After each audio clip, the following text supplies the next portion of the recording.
Sebelumnya makasih Mbak ya atas waktu yang diberikan. Sebelumnya perkenalkan dulu, nama saya Mansur. Nama saya Alif. Mbaknya sendiri. Hemas. Menurut sebelumnya kakak ini sudah suka seni tari itu dari zaman kapan? Dari sejak kapan? Iya. Kapan?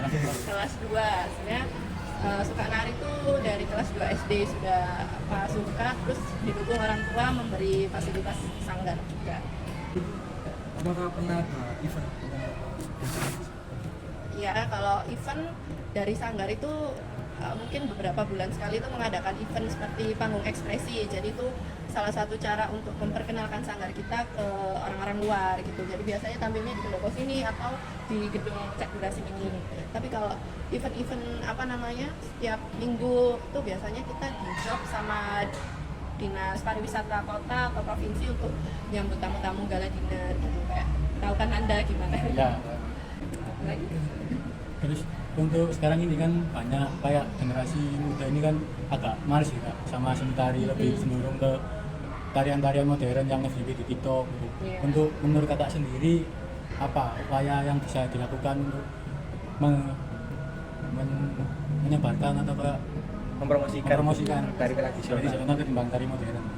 Kalau strategi dari sanggar kami menurut saya pertama dari tarinya dulu ya. Tarinya itu pasti nggak terlalu kuno yang kayak yang kuno-kuno misalnya yang tahun lama-lama. jadi mungkin kostumnya mas dikasih sparkling jadi lebih modern gitu, warna-warnanya itu nggak sing warna kuno tapi mungkin lebih cerah-cerah kayak Yang agak mencolok. jadi modern, jadi penampilannya itu berubah gitu. Nah terus yang paling kelihatan kan sekarang semua orang itu berlomba untuk mendigitalisasi ya, semua hal dikontenin gitulah supaya brandingnya bagus. Nah menurut kami, sanggar kami juga ikut berupaya untuk melakukan digitalisasi baik dari seni pertunjukan atau Instagramnya itu feeds-nya mulai diperbaiki, jadi kita mulai sering-sering upload. Nah, secara nggak langsung menurut saya itu salah satu ajakan untuk anak-anak muda, generasi muda itu untuk mengenal lagi kesenian tradisi gitu. Jadi kuncinya dari modernisasi penampilannya itu dan digitalisasi yang dilakukan. Mungkin ini bisa aja Kak ya. Ya baik, udah selesai. Sudah. Nah, terima kasih Kak atas waktunya yang diberikan. Kenalkan nama saya Amtur. Nama saya Alif. Di sini kita kan ada penelitian tentang seni tari, disuruh buat makalah. Untuk sebelumnya kakak sendiri sudah suka tari itu dari kapan? Kalau aku dari kecil sih, dari TK itu udah mulai suka nari. Kan untuk sekarang ini kan juga tari modern itu lebih populer kan daripada tari tradisional. Lalu menurut kakak itu bagaimana Kak? Pandangan kakak mengenai itu? Kalau menurutku pribadi sih, aku emang dari SMA juga, SMA itu kebetulan nyemplung di modern dance kan. Cuman ya pinter-pinternya kita aja buat ngolah sama tetap jaga budaya aslinya Indonesia. Terus untuk itu sendiri Kak, apa ya upaya kakak untuk mendukung pelestarian seni tari buat para generasi muda?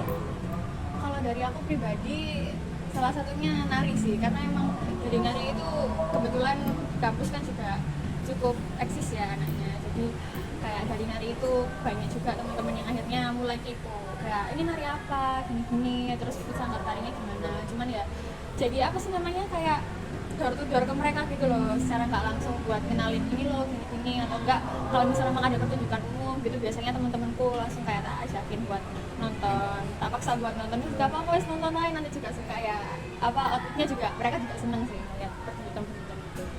Apa tantangan utama yang dihadapi kakak sendiri ya? Selama era globalisasi di sini kan banyak tarian-tarian modern yang datang dan masuk. Untuk kakak sendiri bagaimana upayanya supaya mengimbangi tarian-tarian modern itu?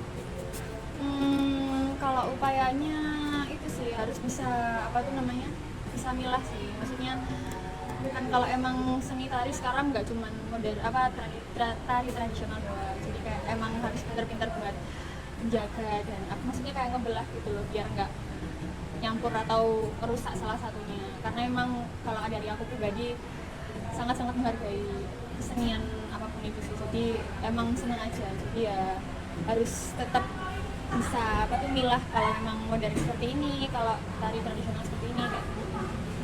Mungkin kakak ada rencana buat mendukung sama melestarikan seni tari tradisional di masa mendatang itu bagaimana?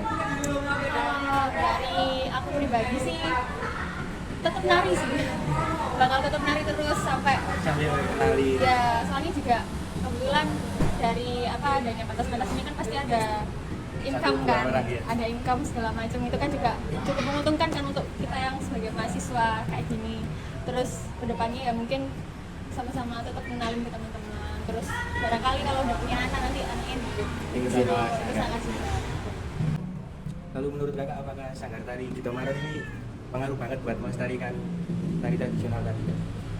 Kalau dari Gito Maronnya sendiri, sepengetahuanku ya, emang Gito Maron ini termasuk sanggar yang terkenal sih, jadi cukup sangat apa ya, sangat berpengaruh buat melestarikan budaya di Indonesia, karena emang dari dulu pun Gito Maron tuh udah namanya tuh Udah sudah ada nama, bagus, iya. udah ada nama, dan semakin kesini apa itu namanya banyak sangat baru juga. Tapi ya so far sih aku lihatnya orang-orang kalau ngelihat apa itu namanya anak Gito Maron nari itu kayak ini loh anak Gito Maron gitu. Kalau misal dari aku pribadi ngelihat kalau ada anak sanggar lain yang nari itu kayak masih questioning gitu loh, kayak ini tarian apa kok seperti ini, kayak kurang paham segala macam, kan pasti ada plus minus kan tiap sanggar. Cuman kalau dari Gito Maronnya sendiri emang dari dulu sampai sekarang masih sangat berpengaruh besar buat lestariin.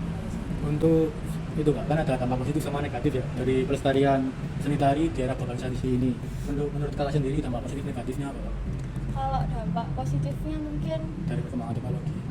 dari itu sih bisa menyebar luas kali ya. Jadi orang-orang yang mungkin generasi muda lebih utamanya yang awalnya nggak tahu tentang budaya atau Gito Maronnya sendiri, jadi kayak lebih tahu gitu kan. Tapi kalau dampak buruknya mungkin itu sih mungkin bisa disalahgunain apa tuh namanya teknologinya, entah itu bisa sebenarnya di kiri pun nggak apa-apa sih, cuman kadang itu ada nirunya yang ngawur tanda kutip ya atau segala macamnya, terus bisa apa jadinya suatu pesan yang dikemas sama Gito Maron jadi nggak tersampaikan dengan baik gitu loh. Terus menurut kakak kan banyak kan Kak, kalau itu seni-seni tari kita yang diklaim sama negara lain. Nah, upaya itu kan hal itu kan sangat buruk ya bagi negara kita. Untuk kakak sendiri untuk melestarikan seni tari itu kayak gimana Kak? Supaya tidak diklaim sama negara-negara lain. Kayaknya kita harus itu sih apa tuh namanya lebih Cinta. lebih ngenalin kalau ini tuh emang budaya kita, maksudnya entah dari satu tarian atau satu kesenian itu kita budak-budakin biar Upload memang gitu. kita upload, terus kita bikin training atau segala macam yang memang sampai orang-orang di luar Indonesia dan luar yang nggak niat nyolong ya, jadi kayak ya emang ini tuh punya Indonesia, jadi sampai kayak gitu. Itu gambaran singkatku sih. Menurut kakak seni tari itu masih punya hubungan sosial budaya nggak di tengah-tengah dominasi tarian modern saat ini? Kalau sosial budaya masih pengaruh banget, masih ada hubungannya sih, karena gimana pun kalau dari sisi sosialnya ya orang-orang kalau gimana ya kalau orang-orang di sini itu kebetulan kalau dari sekitar sini ya orang-orang itu emang suka banget gitu loh, dan apa suka kayak lihat pertunjukan segala macam, terus habis itu apa tuh namanya kalau semisal sebenarnya lebih dari ke orang tuanya dulu sih, kayak orang-orang yang sepuh-sepuh buat ngajak ke anak mudanya, ke anaknya atau ke ponaknya segala macam. Soalnya juga dari aku pribadi aku nggak nyangka sih bakal ada kayak pihak yang masih se-excited itu buat melihat pertunjukan, tapi ternyata setelah kita floorin, setelah kita ini, jadi kayak orang-orang itu yang nggak tahu tuh jadi kayak kepo. Contohnya kayak yang festival Puncak Ulek itu kemarin, kayak orang-orang kan FOMO kan apa terus minggu segala macam, terus itu ternyata memang itu budaya dari Indonesia juga. Terus ada kebetulan Gito Maron juga ngisi apa tariannya di situ, jadi orang-orang jadi tahu kayak oh ini sanggar Gito Maron jadi gini, jadi kayak ya emang sangat berpengaruh sih, apalagi kalau budaya. Kalau nari tradisional kan pasti berkaitan banget sih sama budaya, pasti setiap elemennya entah itu kostum, tarian atau segala macam pasti ada pesan dari budaya itu sendiri. Menurut kakak sendiri ya, tantangan utama untuk perkembangan seni tari di era globalisasi ini apa menurut kakak? Kalau menurutku tantangan utamanya sekarang itu mungkin udah mulai gitu ya, apa namanya? Kalau dari kacamata teman-temanku sih kayak mereka itu udah mulai mager buat apa tuh namanya melajari pakem-pakemnya gitu loh, karena ya dilihat dari mata buta pun kayak tari tradisional itu lebih apa tuh namanya lebih ribet gitu loh. Kalau modern dance kan kayak ya wes tinggal gerak pun jadi gitu loh. Kalau tari tradisional itu kamu harus melajari sejarahnya dulu, Ada nilai-nilai setiap gerakan. harus apa tuh namanya dari gerakan ini tuh pesannya apa gitu segala macam. Jadi mungkin ya itu sih karena anak-anak juga mager, terus trending kayak di aplikasi-aplikasi kayak Instagram atau TikTok pun juga kayaknya juga Tari joget-joget modern, ya modern gitu, jadi kayak jarang banget buat tari tradisional itu muncul gitu sih. Untuk terakhir, tips atau nasihat supaya generasi muda agar tertarik mempelajari tentang tari tradisional. Kalau aku sih itu sih jangan apa tuh namanya, ya boleh kalau misalnya emang suka modern atau apa sih kayak tren-tren sekarang, cuman cobalah iseng apa tuh namanya datang ke pertunjukan wayang kayak atau nari kayak ya, soalnya banyak banget kalau misalnya di bedah pun kayak hampir setiap minggu itu pasti bakal ada gitu apa even di tempat-tempat kecil gitu. Tapi kalah sama trending-trending.